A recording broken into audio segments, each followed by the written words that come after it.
ठाकुरों का वंश चलता रहे, हाँ इसलिए अपने सगे बेटे चंदन के ऐसे भी कर सकते हैं हम, आहुति देकर राणा उदय सिंह के प्राणों को बचाने वाली आवाज तो आ रही है हमारी मां माता पन्नाधाय के चरणों में नमन करते हुए यूं करके हल्के हल्के लंदन में जाकर के जनरल डायर की छाती में गोली मारकर नीचे तो बनती रहेगी।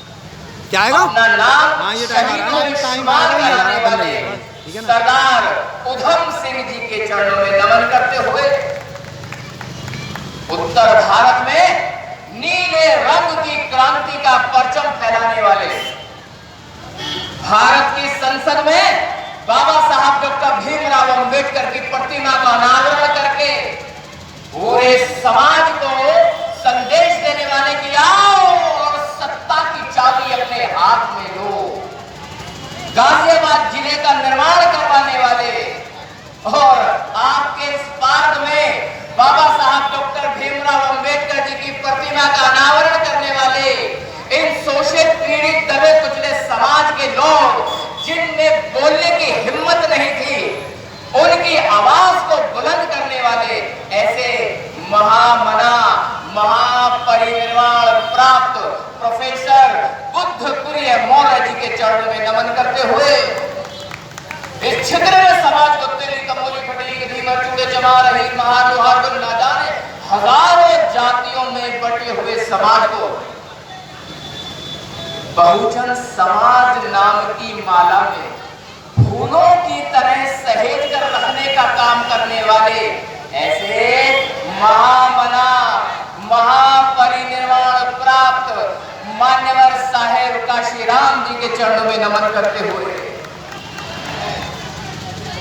पूरे विश्व को दुनिया का सबसे बड़ा लिखित संविधान देने वाले, भारत में रोजगार कालराज्यों का निर्माण करवा करके बेरोजगारों को रोजगार मिले इसकी संकल्पना करने वाले, हमारी माताएं बहनें जो नौकरियों में थी और हैं उनके लिए प्रसूति अवकाश की व्यवस्था करवाने वाले, भारत में आर्थिक रीढ़ की हड्डी को मजबूत करने के लिए केंद्रीय बैंक का निर्माण होना चाहिए, उसकी परिसंकल्पना करके अंग्रेजों को सलाह दी कि एक बैंकों का बैंक बनाएं जो उस जमाने में इंपीरियल बैंक था और आज रिजर्व बैंक ऑफ इंडिया के नाम से फेमस हुआ।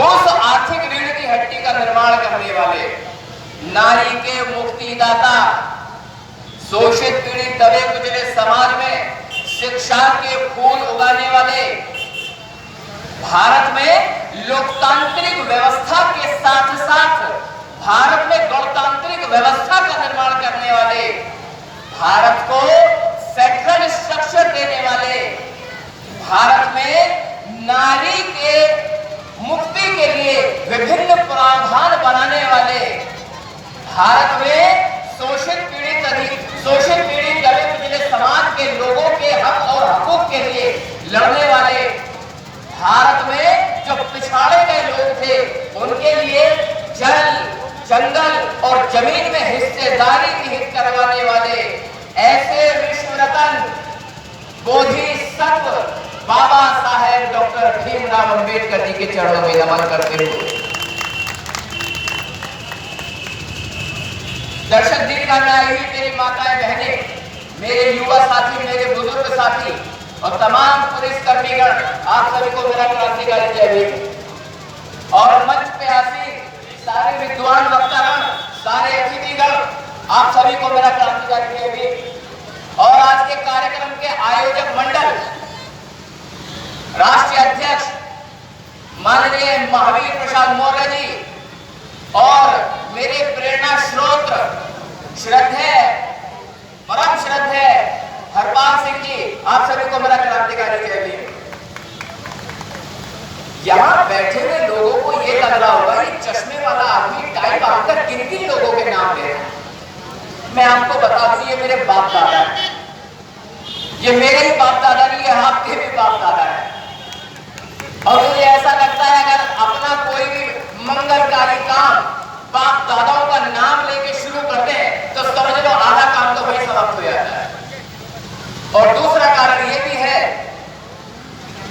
समाज अपना इतिहास नहीं जानता वो इतिहास लिख भी नहीं सकता।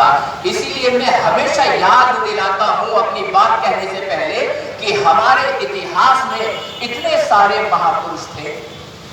जानते हो, अगर वर्तमान सरकार निर्णय ले कि भारत रत्न देना है तो आपके समाज में ऐसे ऐसे महापुरुष पड़े हुए हैं कि उन्हें अगर फहरिस्त में लगाया जाए तो इन भारत रत्न देने वाले सरकारों के हाथ दुख जाएंगे। आपके समाज के महापुरुषों की गिनती खत्म नहीं होगी, इतने महापुरुष हैं आपके समाज में।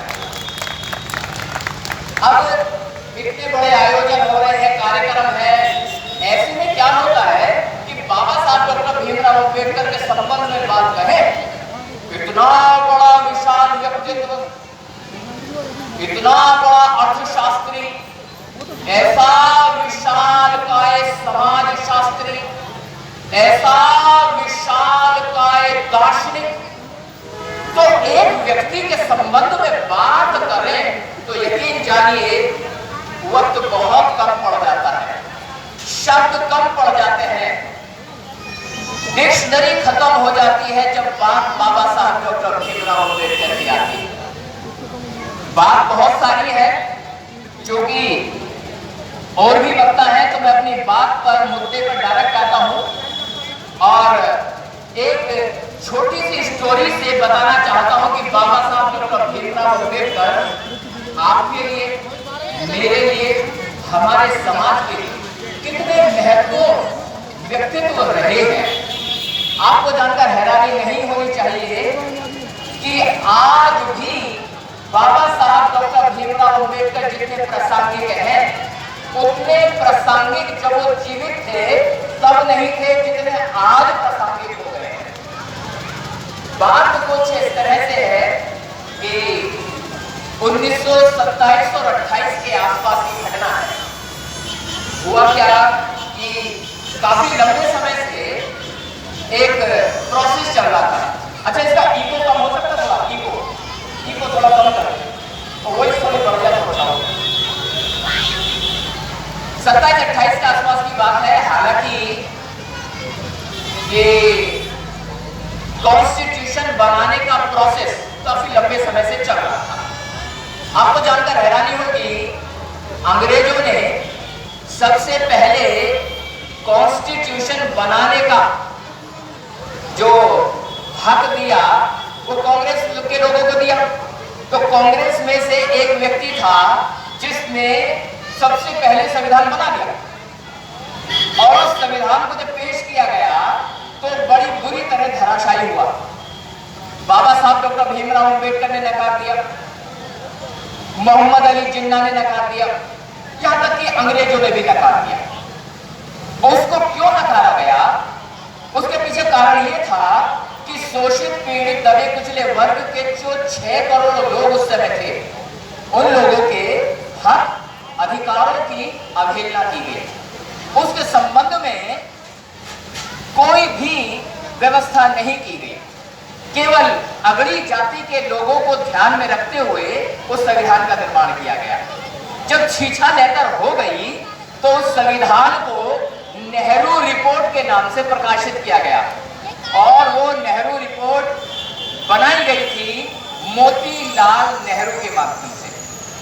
खैर, जब ये स्थिति चल रही थी तो ऐसे में एक बड़ी समस्या खड़ी हो गई कि ये जो 6 करोड़ दबे कुचले समाज के लोग हैं, इनकी रहनुमाई कौन करता है?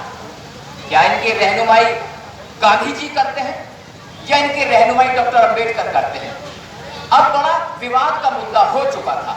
एक तरफ गांधी जी कहते हैं ये जो 6 करोड़ हरिजन हैं, याद रखना उसने शब्द से मर गया हरिजन, मैं इसका मतलब ये बताऊंगा। गांधी ने कहा ये जो हरिजन हैं ये हिंदुओं का ही तो हिस्सा है।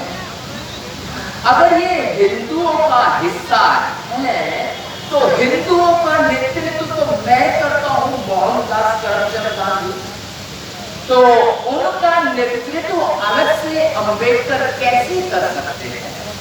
लिहाजा हिंदुओं का नेतृत्व करने वाला मैं मोहनदास करमचंद गांधी ही एकमात्र नेतृत्व करता हूं जो हिंदुओं के साथ साथ इन हरिजनों का भी नेतृत्व करता है।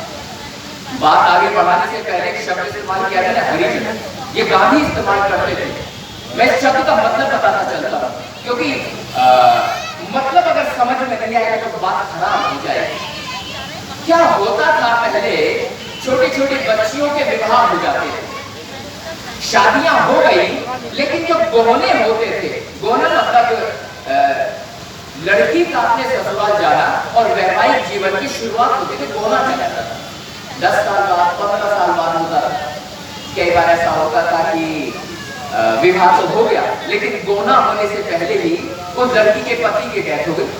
अब लड़की का पति मर गया, और जब मर गया तो लड़की अपने पति के पास जाने से पहले ही विधवा हो गई।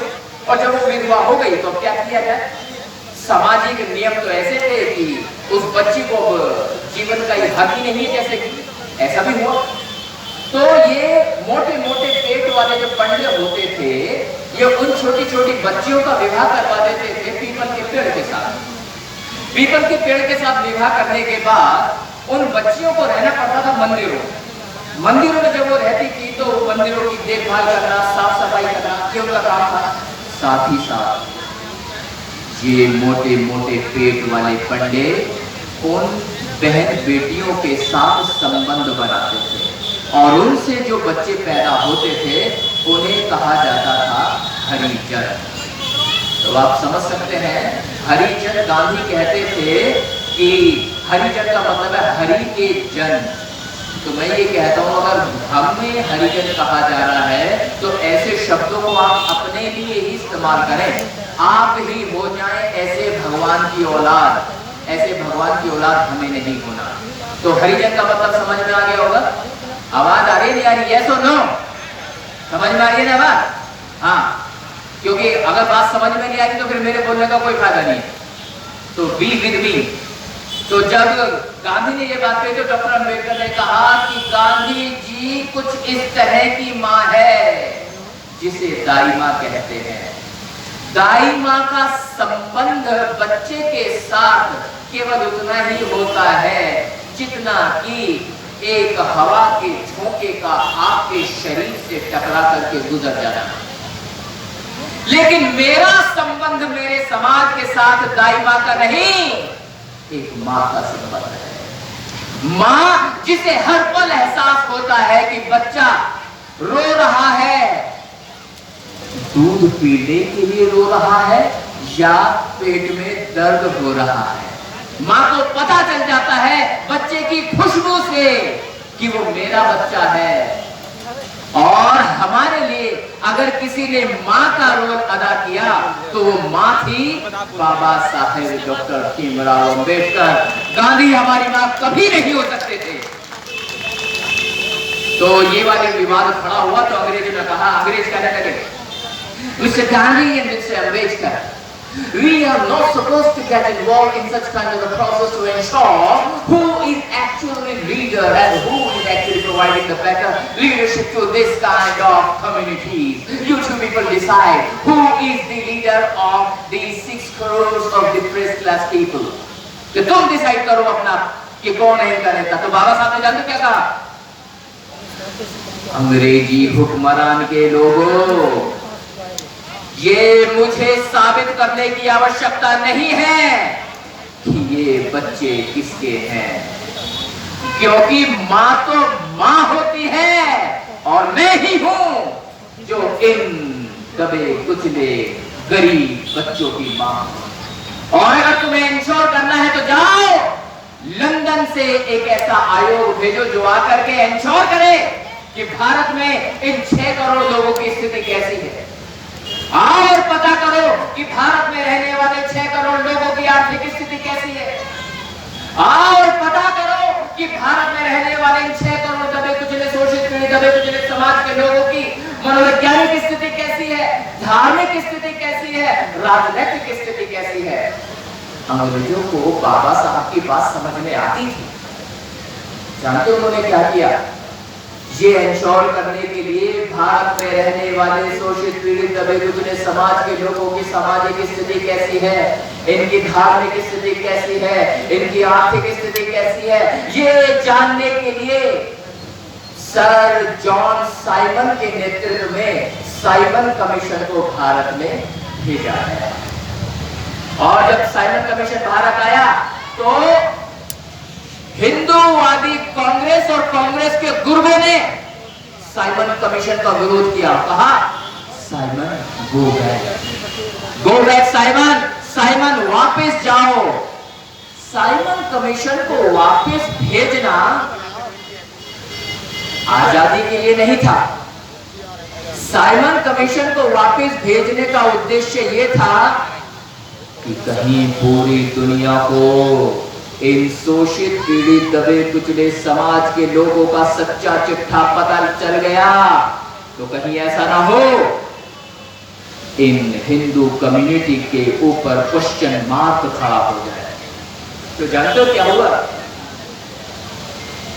कांग्रेस के लोगों ने हमारे समाज के लोगों को जाकर के कहा, उन्हें पैसे देकर के कहा कि जब तुम्हारे पास साइमन कमीशन के लोग आए तो उनसे कहना हमारी आर्थिक स्थिति बहुत अच्छी है, हमें सारी सामाजिक बराबरी मिली हुई है, हमें तो समय पर रोजगार मिलता है, सब कुछ हमारे पास है और हमारे नेता गांधी जी ही है। और खुद गांधी जी वाल्मीकि समाज की बस्तियों में कुटिया बना करके रहने लगे। जानते हो क्या हुआ?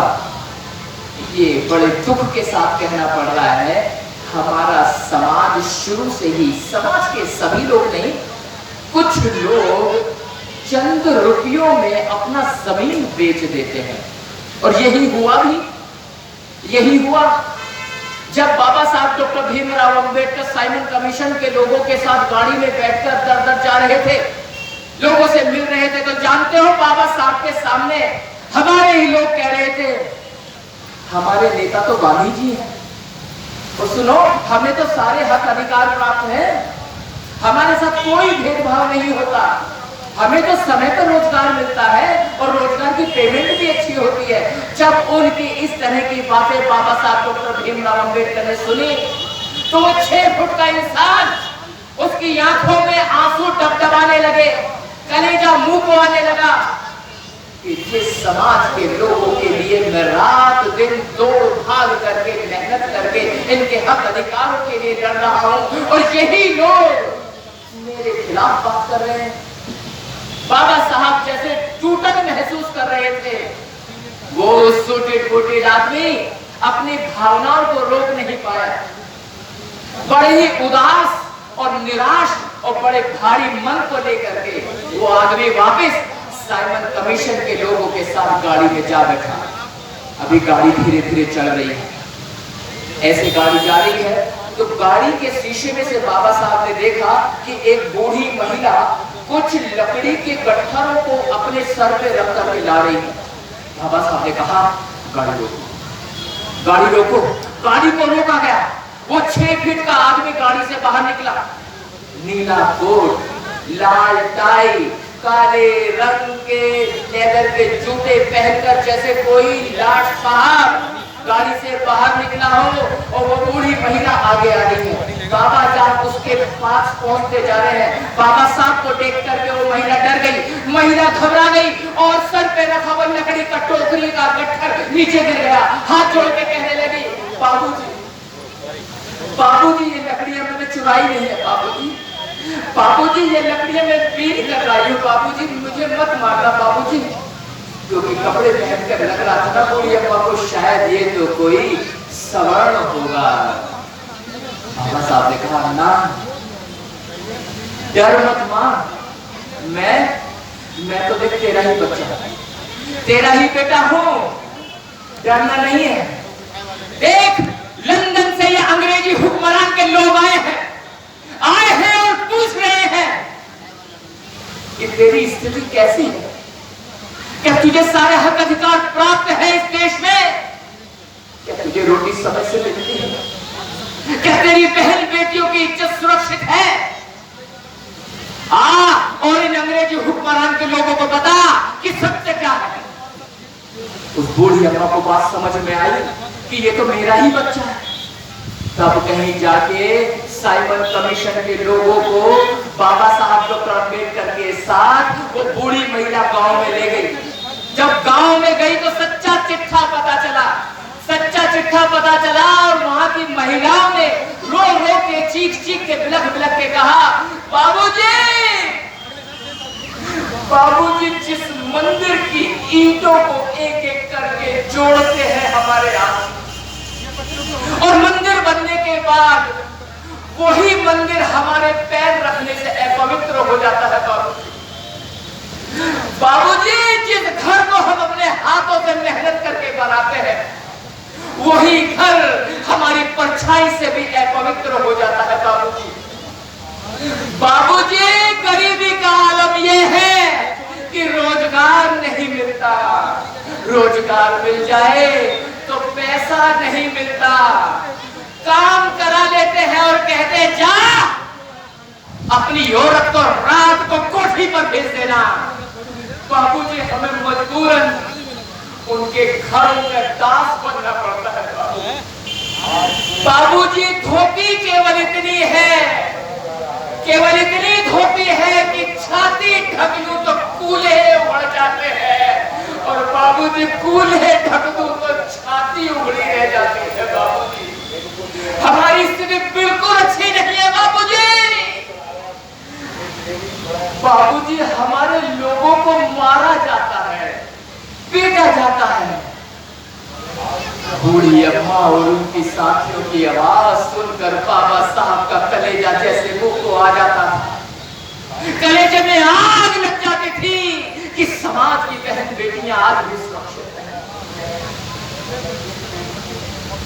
समझ में आया साइमन कमीशन के लोगों को, सच्चा चिट्ठा अंग्रेज थे ना, पूरी सच्चाई लिख करके ले गए और स्पष्ट कर दिया कि अगर भारत में 6 करोड़ दबे कुचले शोषित वर्ग के समाज के लोगों का नेतृत्व अगर कोई करता है तो वो है डॉक्टर भीमराव अंबेडकर और कोई नहीं है।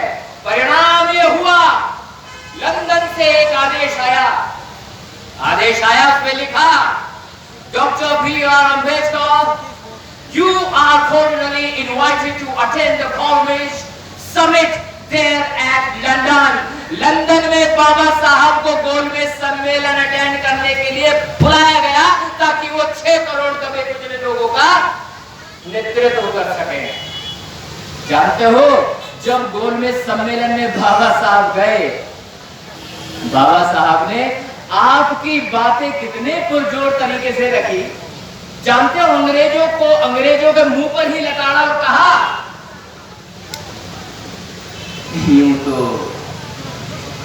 इस देश के ऊपर कभी अफगानियों ने आक्रमण किया, कभी ईरानियों ने आक्रमण किया, मुगलों ने तो कई सौ साल तक हमारे ऊपर राज किया। कई बार हम टूटे, कई बार हमारा अस्तित्व है कि और अंग्रेजी हुक्मरान के लोगों तुम्हें भी 100-150 साल राज करते हो गए। लेकिन प्यास लग रही है, पानी पिलवा रहा हूँ। ले छोटी वाली बोतल लियो, मैं पीऊंगा। लेकिन तुम्हारे द्वारा किए गए शासन में हमें वो परिवर्तन महसूस नहीं होता।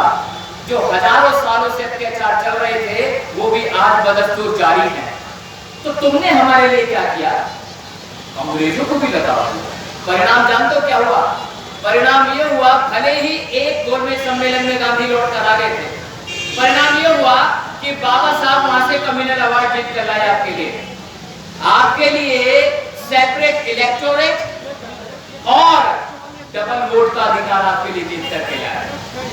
और जैसे ही पता चला गांधी को कि आपको ये अधिकार मिल गए हैं, तो जानते हो गांधी ने पत्र लिखा अंग्रेजों को पत्र लिखा और पत्र लिख करके कहा, अगर आप मुसलमानों को सेपरेट इलेक्टोरेट और डबल वोट देते हैं मुझे कोई आपत्ति नहीं। अगर आप सिखों को सेपरेट इलेक्टोरेट और डबल वोट का अधिकार देते मुझे कोई आपत्ति नहीं। लेकिन दलितों को आप देते हो, हेलो? मुझे आपत्ति है। हाँ आपत्ति इतनी बड़ी कि वो यड़वाड़ा जेल में आ रहा हूँ 10 मिनट में। वहीं पर अनशन पर बैठ गया और वो आदमी 1.5 पसली का था, 24 घंटे में ही आ रहा हूँ 10 उसके चिमटे टेढ़े हो गए। ठीक है, भूख आ से जाओ। तड़पने लगा, बिलखने लगा। परिणाम ये हुआ, बाबा साहब अपने घर में थे, डोरबेल बजी, बाबा साहब ने दरवाजा जाकर खोला तो पता चला कि एक महिला सामने खड़ी है। बाबा साहब को देर में नहीं पहचानने में कौन है, वो थी कस्तूरबा गांधी, हेलो मोहनदास करमचंद गांधी की पत्नी। और वही 15 मिनट में आ जाऊंगा। दामन फैला के कहने लगी, बाबा साहब मेरे पति के प्राणों को बख्श दो, बख्श दो मेरे पति के प्राणों को। कौन है? और उसी दौरान, क्योंकि कांग्रेस तो मजबूत आ थी, जाओ। माफ करना मैं 2-3 मिनट में अपनी बात खत्म कर रहा हूँ क्योंकि कहानी पूरी करनी जरूरी है। अब जो है कांग्रेस मजबूत थी, हमारे लोगों के ऊपर अत्याचार होने शुरू हो चुके थे।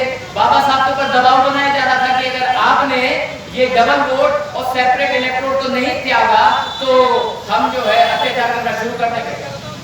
तो बाबा साहब के ऊपर दबाव था। तो माता रमाबाई उनके पास है, माता रमाबाई से कहते हैं कि रामू क्या किया जाए। माता रमाबाई ने कहा कि साहब आप जैसे डिसीजन लेंगे बेहतर होगा, जरूरी यह है कि आपका होना ज्यादा जरूरी है। अब बाबा साहब खुद गए यड़वाड़ा जेल में और जाकर के सेपरेट इलेक्टोरेट और डबल वोट के अधिकार को खारिज करने के बाद आपको आरक्षण की व्यवस्था करवाई। इसे कहा गया पूना पैक्ट। और यही आरक्षण जो आज आपको मिला हुआ है, वो आरक्षण जो आपके रहते हुए खत्म होता जा रहा है, जिसकी परवाह आपने कभी नहीं की, जिसकी सुरक्षा आपने कभी भी नहीं की। आने वाला समय ऐसा होगा कि बाबा साहब का दिया हुआ ये उपहार आपसे छीन लिया जाएगा। खैर, ये कहानी बताना जरूरी था और मैं उम्मीद करता हूं कि बाबा साहब डॉक्टर भीमराव के, अम्बेडकर साहब के जुड़े हुए ये पहलू आपके दिलो दिमाग तक जरूर पहुंचे होंगे। उम्मीद कर रहा हूं कि फिर कभी और मौका मिलेगा तो और ज्यादा बेहतर चीजें आपके बीच में लेकर के उपस्थित रहूंगा। तब तक के लिए मैं आपसे विदा लेता हूं। इन्हीं शब्दों के साथ मैं सतीश बौद्ध आपसे विदा लेता हूं। जय भीम, नमो बुद्धाय। एक आखिरी जय भीम करके बात खत्म करने, दोनों हाथों पर मेरे साथ बोलेंगे।